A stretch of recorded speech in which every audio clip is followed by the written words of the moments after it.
When Ogbonna finally moved out of his parents' house at 26, it wasn't because he had made it. He was just tired of his mother reminding him that he eats too much and his father calling him Ezule, meaning the king of laziness because of how often he met him on his bed. He packed his bags with frustration and moved into one room self-contained that was so tight. Life outside his parents' house slapped him like a Lagos conductor who doesn't have change. His gas finished every 2 weeks like it was fasting, and his money finishes faster too than when he was still with his parents. But in all, Ogbonna was determined. He told himself he will hustle, build his own life and prove to everyone that he wasn't a grown-up baby boy. He made 2 friends, Timmy and Abbas. These 2 were professional troublemakers with first-class degrees in amiable and advising without responsibility. One Friday night, over a plate of granuts and 1 bottle of Pepsi, they were sharing like champagne. Timmy said, "Ogbonna, this your life is too dry, you. You need to spice it up." Abbas nodded like a pastor agreeing with the Holy Spirit. "You are suffering alone, my guy. Who dey cook semo when you are tired from that your small work, and who comes to wash your clothes and arrange this place?" Ogbonna laughed at first, but una two know really well though. I never even said to finish when I want add woman join. But that was how the idea was planted in his mind like a stubborn weed. Days later, when he burnt his rice for the 3rd time in a week and took like hours before he managed to see what to wear to his office because he hadn't had time to wash, he became convinced that his friends were right. So when he met Ifunanya in the neighborhood, everything just made sense. She had dimples, carried herself like a princess but laughed like a market woman. He shot his shots and got her secured. When he brought her to his house, Ifunanya said, "Your house is really cute oh," and Ogbonna blushed like he owned a mansion in Lekki. That was how the Pino entered his life. His guys hailed him, "Correct guy. Now so life supposed to be now." Little did Ogbonna know that this path he had chosen has its price. At first, it was really sweet. Ifunanya was always around. She scrubbed his toilet until it looked like it was borrowed from a hotel, made his egusi soup with lumps that melted in his mouth, and even helped him manage his tiny salary better than he ever could. Ogbonna was glowing. His neighbors began to greet him with more respect. But see, where sweetness passes its boundaries, diabetes must surely enter. One rainy Saturday night, after eating a large plate of fufu and ogbono soup, Ogbonna's body became warm. Ifunanya wore one oversized t-shirt that made her look innocent like Virgin Mary. But she walked around like someone who came to collect something. Thunder was rumbling outside, and so was Ogbonna's body. He told himself, "Just a little cuddling. I promised myself it would be holy cuddling and spirit-led affection." But when the cuddling got hot and Ife whispered, "Baby, do you trust me?" Ogbonna, already floating in clouds of pepper soup aroma and lust, nodded like a lizard. One thing led to another, and the another led to everything. Boom!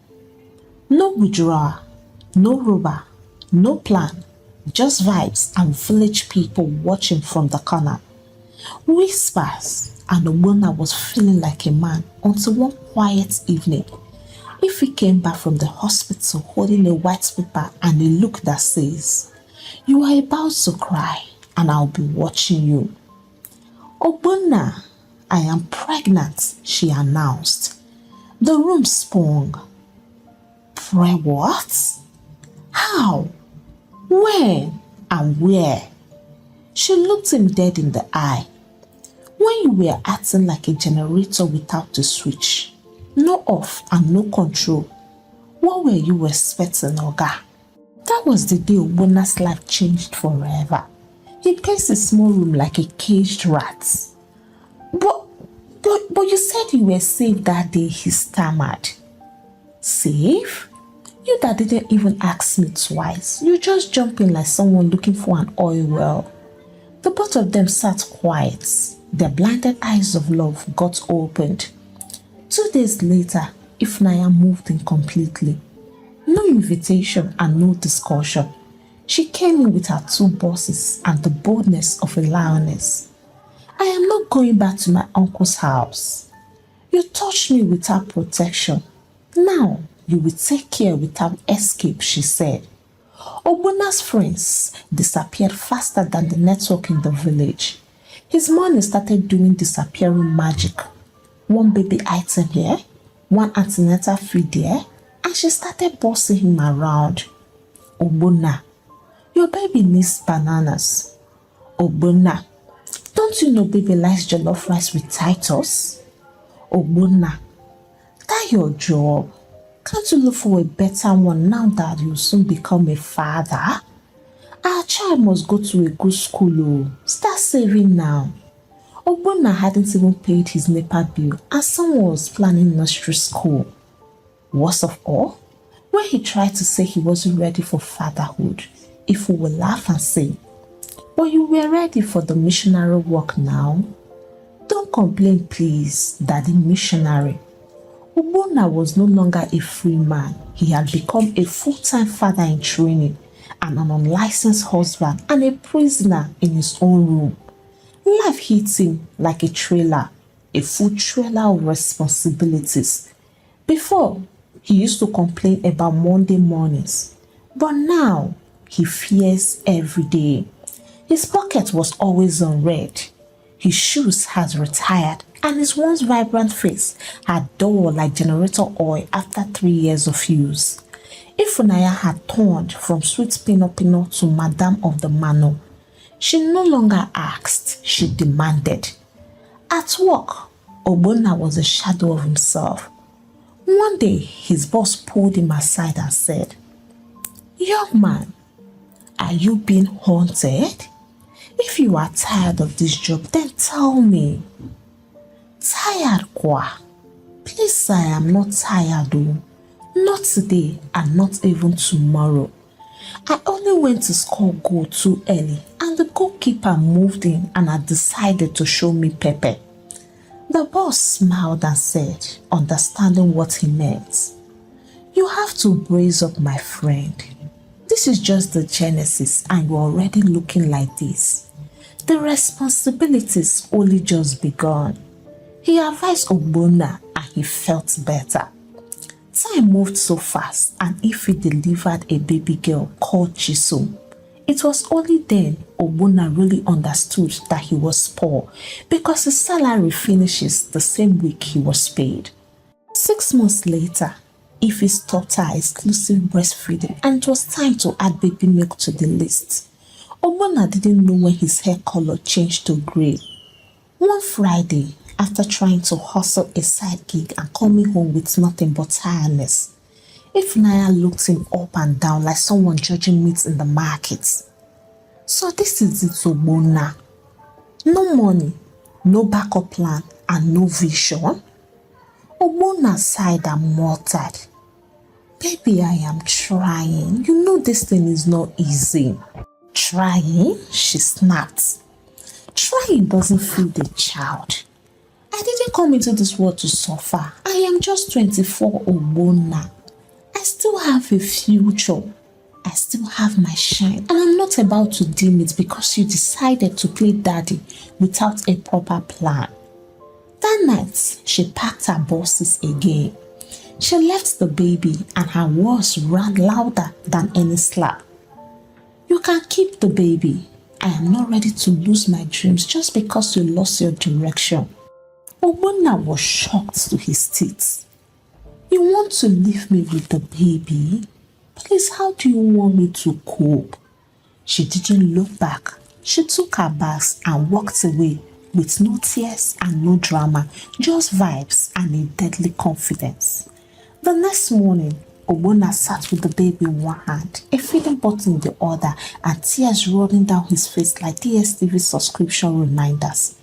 He looked at Chisom in the eyes and said, she is gone. Chisom replied with a laugh, and Ogbonna didn't know when he started reporting. She has gone back to her shine. She said motherhood is not part of her 5-year plan. How will I cope with you?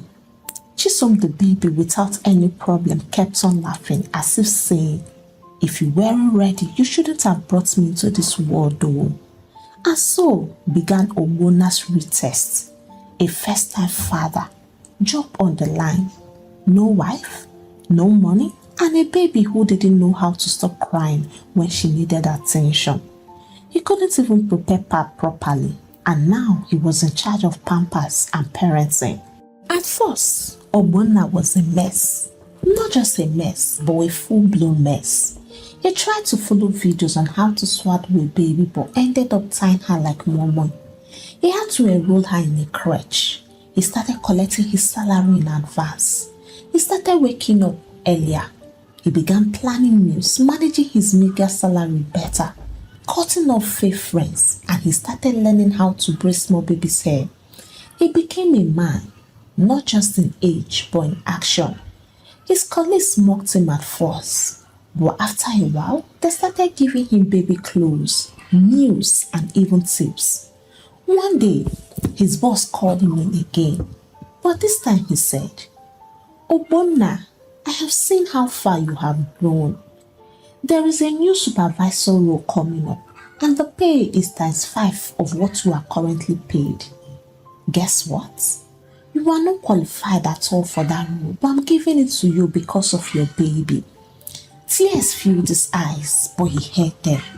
He thanked his boss and promised never to take his kind gesture for granted.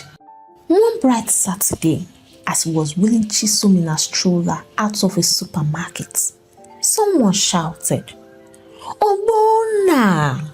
He thought it was Ifunanya. She smiled like they were old classmates at a reunion. Wow, you are doing well. I see. Is that Chisom? Oh, she's so big now. Ogbonna swallowed hard. Yes, she's big and she's fine. Thanks to the daddy without a plan or direction. She chuckled awkwardly. I was just young and confused then, but I've changed. You know, maybe we could start again. Start again? With someone who dropped her child like a handbag and walked away because the weather was too hot for her dreams? No, Ify. We have already started, just not with you. And with that, he wheeled Chisom away. Not with pride, but with peace, because he had learned the hard way that some blessings come wrapped in burdens and some men are made, not by marriage, but by the fire they survive. After getting that supervisor role, life started giving Ogbonna small breathing space. From managing rice and beans, he moved to chicken laps and Sunday fried rice. No more trekking to work. He bought a second-hand Toyota Corolla. Chisom's life improved too. Of course, why not? He saw her as his good luck charm. Everyone at the office respected Ogbonna. He became the model of what resilience looked like. His boss called him again into his office one day and said, Ogbonna, you are really doing so well. You are focused, responsible, and clearly love your daughter. But you can't raise her alone forever. You need a woman, not just for companionship, but for stability. A child needs a mother figure. Ogbonna nodded. Deep down, he had thought about it too. The late night feeding, scoop bread, braiding Chisom's hair. It was getting too much. He wanted love again, yes, but also someone who could help nurture his little girl. That was how Amaka entered the picture. A calm, respectful, and well-spoken young lady. She was the type that said, it is well, even when the gas finished midway through cooking her food. Ogbonna admired her spirit, and she in turn admired his journey. They dated for a few months and eventually tied the knot in a small but beautiful wedding. Everyone clapped and said, Ogbonna don't balance. But deep inside that balance was a small crack. At first, Amaka tried to play the lovely wife and stepmother role. She cooked for Chisom, plaited her hair, and even tried teaching her memory verses. But over time, she noticed something. Omona carried Chisom like crown prince. He would cancel dates if Chisom fell sick, buy matching outfits for him and his daughter. And worst of all, when Amaka tried to correct Chisom for something minor, like spilling juice, Omona would jump in like a lawyer. She's just a child. Let her be now. Don't raise your voice. She's sensitive. Do you know what we have been through together? That last line hurt Amaka deeply. One evening she told her friend, "It's like I married a man who's already emotionally married to his daughter. I am the wife, but she's the queen. Me, I'm just here." The tension started building. Amaka began withdrawing. The meals became less sweet. Her tone turned cold. Even her smiles came with terms and conditions. She started seeing Chisom not as a child but as a rival, a small cute rival who had her husband's full attention. The final straw came when Ogbonna used part of their anniversary savings to buy Chisom a custom-made birthday cake and booked a bouncing castle for her classmates. Amaka stared at the invoice like she was reading a spiritual attack. "You did this without asking me?" "Amaka, she's turning 5. It's her first real party. She deserves it," Ogbonna explained. "And I don't deserve consideration. I am your wife, for God's sake, not your house help." The house went silent. Chisom, eating plantain and smiling with innocence, had no idea she had just lit a fire. After the cake war, the house turned cold. The silence in Omona's home was so loud. He tried to mend things. He bought flowers. He cooked a special peace offering delicacy. He even watched Amaka's favorite gospel drama series without sleeping off. But the tension didn't really shift until one morning. Amaka came out of the bathroom pale and shaking, holding a test strip like she had just defused a bomb. "Ogbonna, I am pregnant." He paused midway into brushing Chisom's hair. "You are what?" "Pregnant," Amaka replied. He rushed to hug her, spinning her slightly, forgetting for a moment all the fights, the stares and the tension. He was going to be a father again. This time, from the beginning with someone he married properly. For a while, there was peace.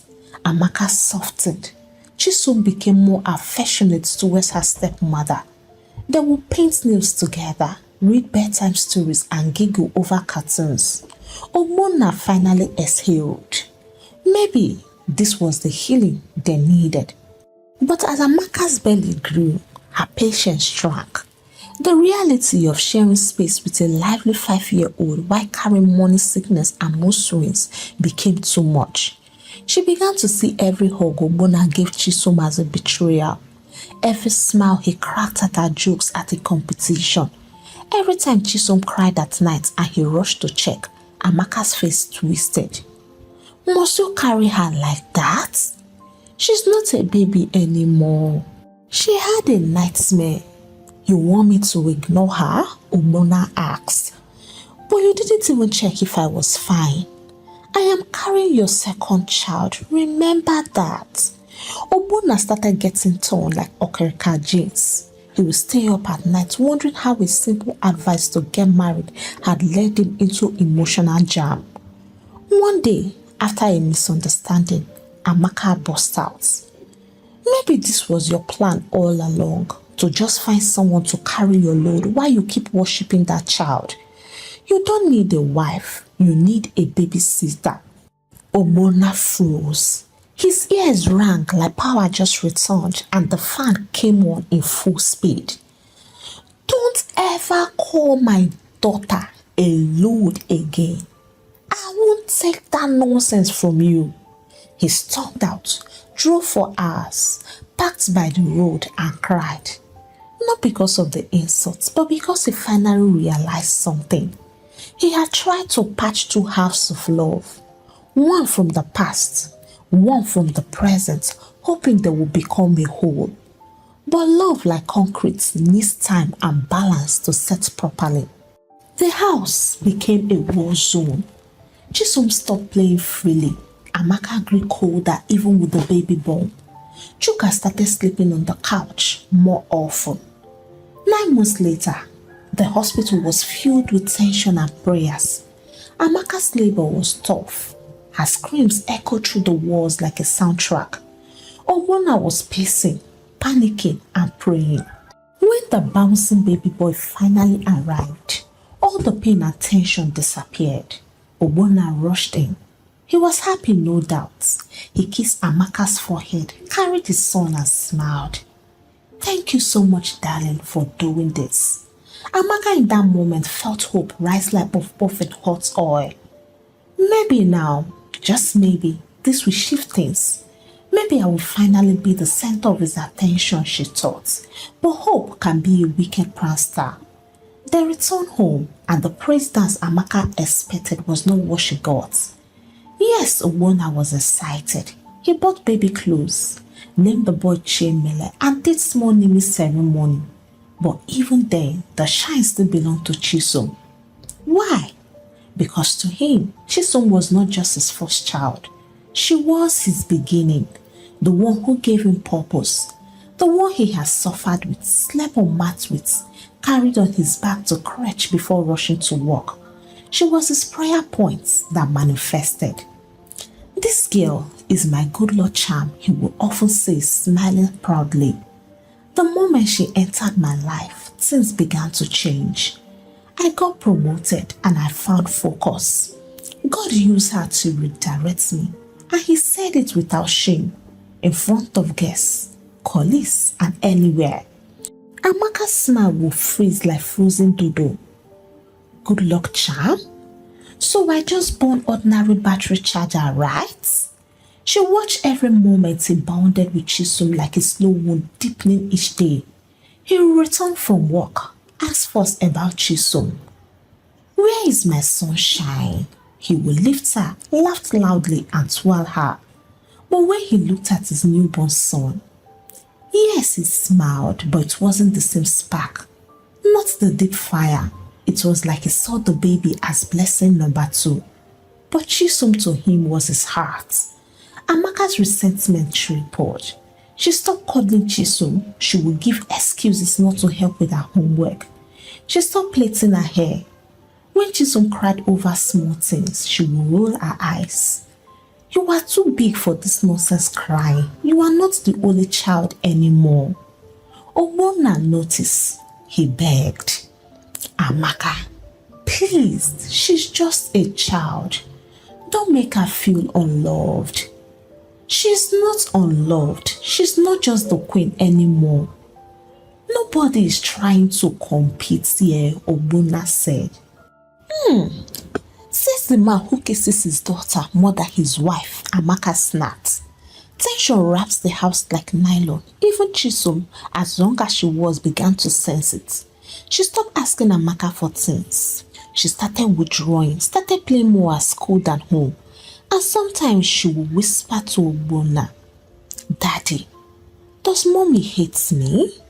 And Obona's heart would sink because he didn't know how to explain grown-up bitterness to a 5-year-old with a teddy bear. As the months rolled by, Chisom began to blossom like hibiscus in rainy season. She was not just beautiful, she was brilliant. First in her class, best in spelling, fastest in mental maths. Even her drawings looked like someone they framed in a fancy gallery. Obona will attend school open days with his chest high. Teachers would call him aside and say, "Your daughter is exceptional, sir." He would smile and say, "She took it from me, yo, and her mother is also smart."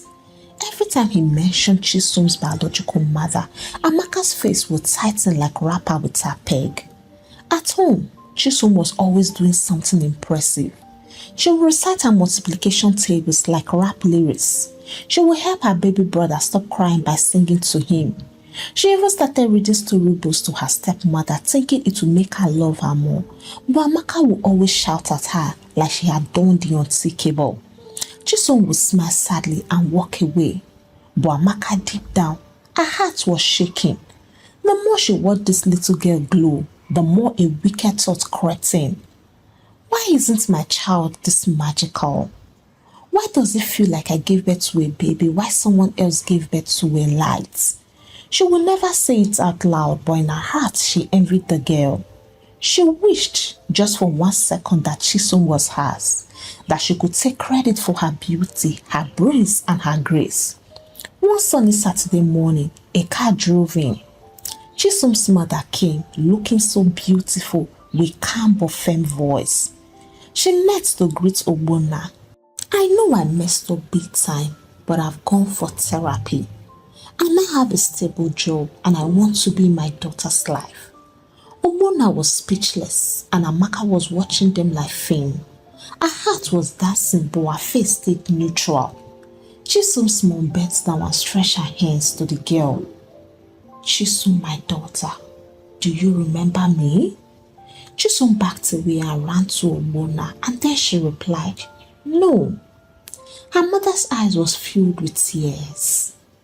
Please, Ogbonna, she said, let her visit me at least once in 2 weeks. Let her know me again. I know I left, but I want to face it. I am sorry, but you've already made your choice. She's not visiting anyone because she doesn't need confusion. That was it. Amaka blinked. She wanted to jump and shout yes. Let her go. Let her carry her wahala to her mother, but Ogbonna's firmness crushed her last hope. That day, as the car reversed and Chisom's biological mother left with teary eyes, Amaka's hatred multiplied like agege bread in hot oven. Something inside her snapped quietly like a wire in an electric fence. At first, it was small things, very small things. She would send Chisom to do chores that weren't age appropriate. Ogbonna didn't notice. He was either at work, on calls, or sometimes distracted by the baby's milestone. But the poison was growing. What made it worse was that Chisom kept shining. Despite everything, the girl was still topping her class, still kind, still smiling, and still telling Ogbonna, Daddy, I want to be a doctor like the one who gave him medicine that day. One day, Ogbonna bought her a tablet to help her study online. Amaka snapped. So your son doesn't need a tablet too? Amaka now, he's only 1 year old. Don't make it feel like I'm being partial here. But you are doing it now. You are clearly choosing her over your own blood. Amaka, she's my blood too, or what are you insinuating? She couldn't answer. That night, she didn't sleep. Her eyes were open. Her mind was boiling like bitter leaf soup. Then she mapped out a plan. She started starving her just for Chisom to fall sick and probably die. But Ogbonna noticed the girl was losing weight and he made it a point of contact to always carry her out for lunch. And he stocked the fridge with yogurt and fruits just for her. Then she came up with emotional neglect. She began gaslighting Chisom. You know your daddy pities you because your mother dumped you, right? Chisom would cry, run to Ogbonna, but the man thought she was just being too sensitive. He had no idea the child was being peeled from the inside out. Then the most wicked thoughts came. What if she gets lost? This to her was perfect. So that Sunday she dressed Chisom beautifully and told her she was taking her to the salon. Chisom smiled. She was happy. She thought maybe mommy is finally warming up to her. They entered the Keke Napep, but they didn't stop at the salon. They rode very far, past familiar streets into the part of town Chisom had never seen, where traffic was tight and nobody knew her name. Amaka told the rider to stop near a busy junction. She got down holding Chisom's hand. She looked at her and then asked, Do you trust me? Chisom nodded. Yes, ma'am. Amaka's eyes blinked twice. Then she said, "Stand here. I want to buy something inside that shop. Don't move, okay?" She walked away fast without looking back. Chisom waited and waited. 5 minutes, 10 minutes, 20 minutes, 1 hour. People started asking her questions. She started crying. She was too scared to walk away and too young to even cross the road. Meanwhile, Amaka was halfway back in another keke, shaking, sweating, yet feeling free. "It's not a murder," she whispered to herself. "She will be found, maybe taken to an orphanage home. Maybe her mother will find her, but not coming back to my house anymore." As Ogbonna returned from church that same evening, a neighbor ran in. "Uncle Ogbonna, your daughter is at Kettle Junction crying. A man saw her and recognized her face from your Facebook birthday post." Ogbonna's eyes widened. What? Within few hours, he reached the scene, found his daughter surrounded by strangers. "Daddy!" she screamed. He lifted her, held her tight, and then asked, "What happened? Where's Amaka?" Chisom shuddered. She left me here. She said she was coming back, but she didn't." That night, Ogbonna didn't sleep. His eyes were red. His hands clenched. He waited until Amaka came back home from only God knows where. Where did you run off to with my daughter today?" he asked, his voice calm like ocean before thunder. "Salon now. She ran away from me," Amaka replied. "Really? At Kettle Junction?" Her mouth was dried. Ogbonna stepped forward and asked, "Amaka, are you trying to kill my child?" As he confronted her with his fists clenched and heart pounding, Amaka didn't flinch. She adjusted her dress with the confidence of a seasoned market woman and said, "Kettle is a busy place, Ogbonna. I told her to hold my hand. She let go. Next thing, I turned around, she was gone. What was I supposed to do? Leave the baby and start chasing?" Ogbonna's eyes narrowed. "So why didn't you call me?" "I was panicking. I know how that place is. Everybody was rushing, shouting, with the bus conductors dragging people. I lost track of everything." She broke into tears, real tears, and what I call Oscar-worthy tears. "Please, Ogbonna, don't ever think I will harm your daughter. She's also my daughter. I was just trying to treat her. I was beginning to warm up to her. Maybe God is testing me. Maybe this child is just a little too sharp for me to handle sometimes, but I will never hurt her." The neighbors gathered. Mama Nneka from next compound said, "That Kettle Junction is like Oshodi in disguise. Even me, I lost my handbag there last year." Another added, "Children can be very mischievous. She's lucky someone recognized her." Just like that, the matter started dying. Nobody saw what Amaka saw. Nobody felt the chill of her silent hatred. All they saw was a crying stepmother and a clumsy misunderstanding. Ogbonna wanted to push further, but everyone was talking over him. "Forgive her now. She's nursing a baby too. Mistakes do happen." Even his own mother called him. "My son, you know women have a lot on their minds, especially when they are nursing. Just keep your eye open, but don't scatter your home over this." Ogbonna sighed. He looked at Chisom, who was curled on the sofa, hugging her tablet like a teddy bear. Then he looked at Amaka, still on her knees, wiping fake tears. "If anything happens to that girl again, even if the sky must fall, it will fall on both of us." She nodded quickly, but in her mind, she was boiling like ugu on full heat. "So even after all this drama, you are still picking her over me?" "No wahala. Since you are keeping her, then I will make sure she never outshines my own child in this house again. That was the night Amaka's hatred graduated from hot jealousy to full-blown competition. After that drama, she became more cunning. She started moving like a shadow in the house. She watched Chisom like a hawk. Every smile Ogbonna gave her, every pat on the head, every gift, every well done from school, she would grind her teeth and whisper, "Over my dead body will this child shine more than my son." She began playing the mind games. She called her son to the kitchen and said, "Anytime you see that girl smiling, just know she's trying to steal your daddy from us.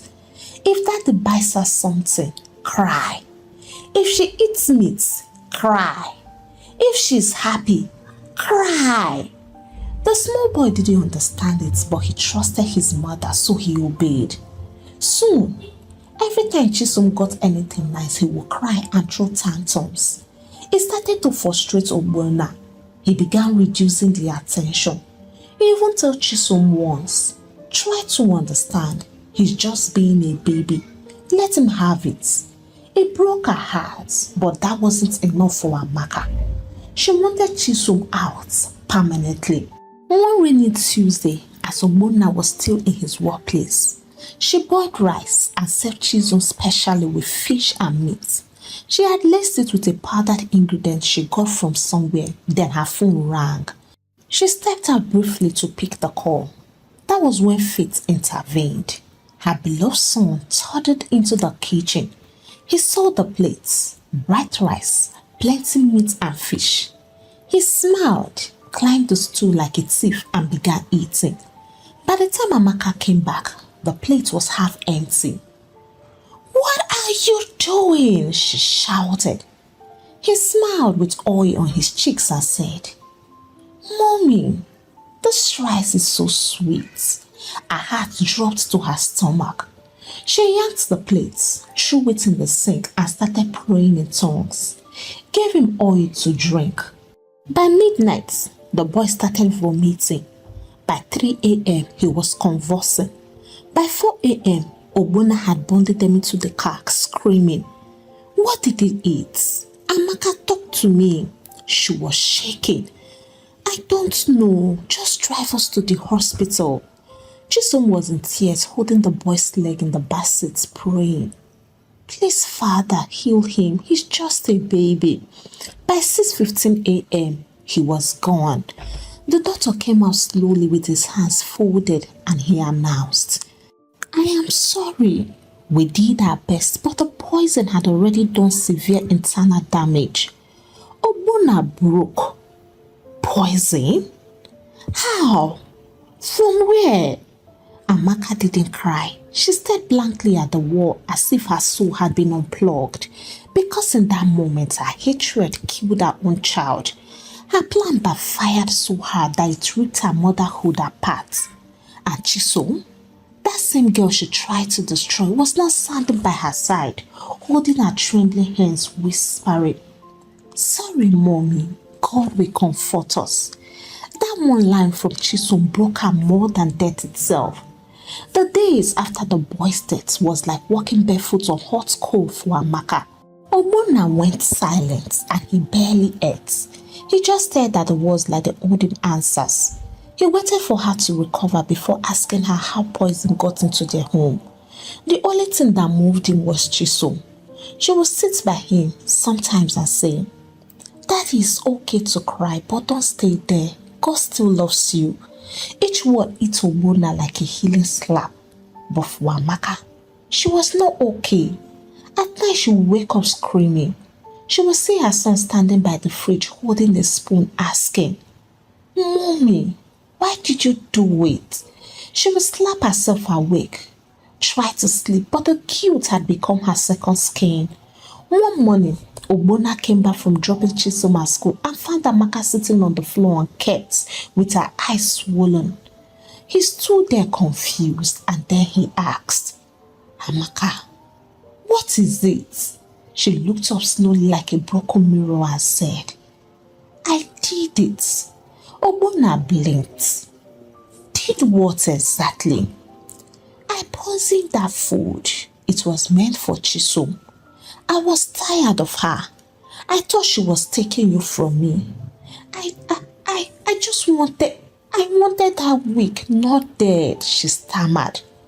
Ogbonna staggered backward like someone shot him with a catapult. You killed her son? I didn't mean to. I didn't. She began to wail like a mad woman. Ogbonna walked out. That night, she waited for him to call the police or family members or probably disgrace her on social media, but nothing came. By morning, she had packed her things and left a note. I don't deserve this house. I don't deserve you, that little girl. I buried my child with my own hands. That punishment is enough. Please forgive me if you can.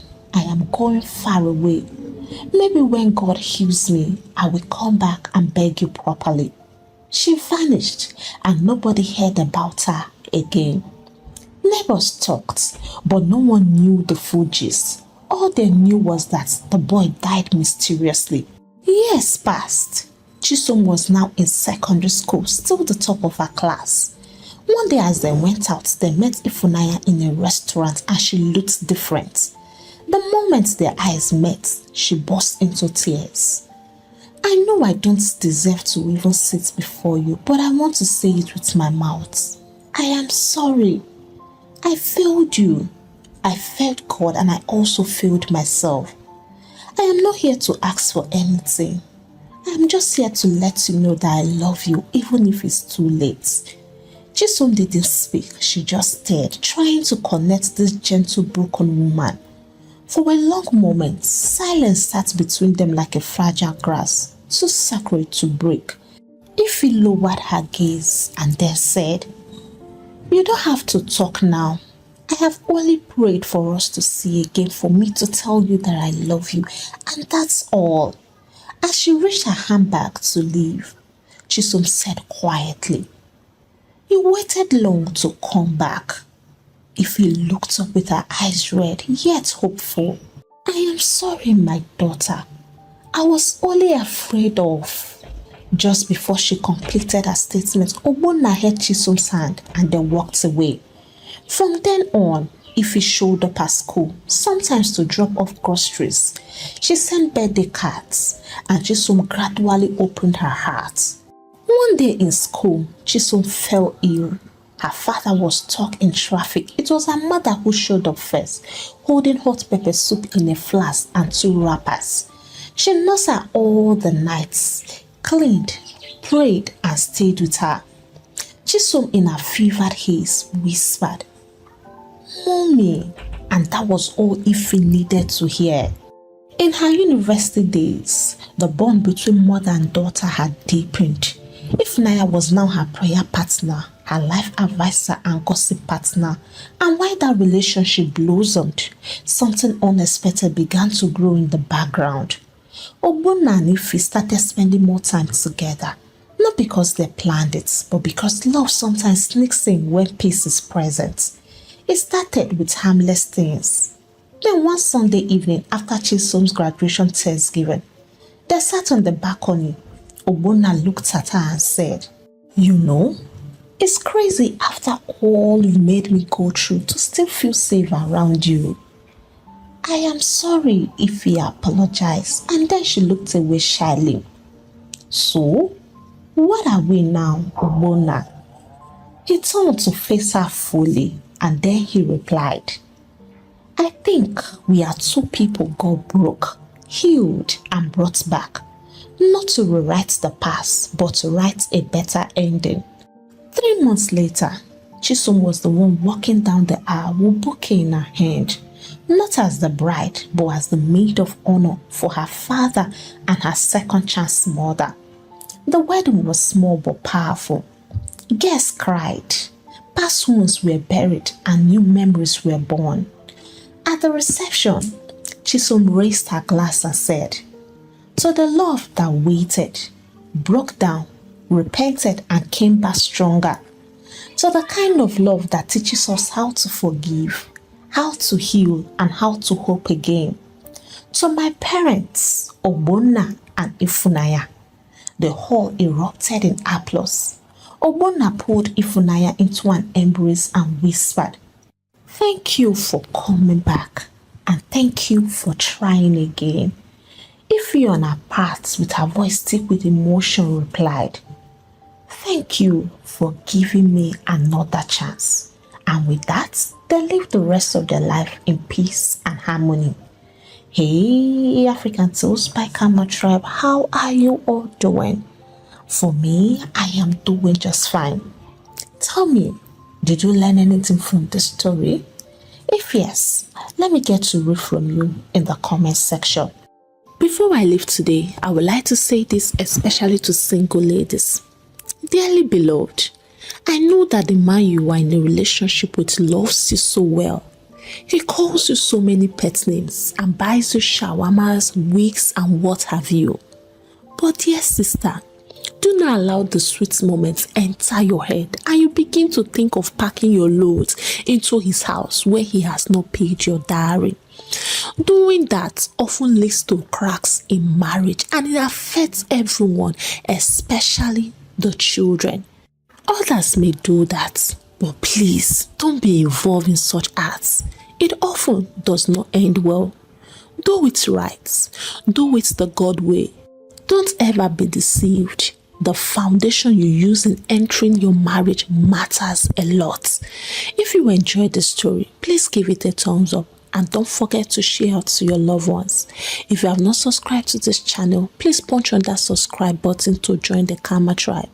And if you love what Karma is doing and you wish to support me in any way, kindly use the link on my bio or the link on the description of this video to buy me coffee. You can as well buy me a super thanks and I will really appreciate it. Until I bring another exciting story your way, it's a goodbye from here and God bless you.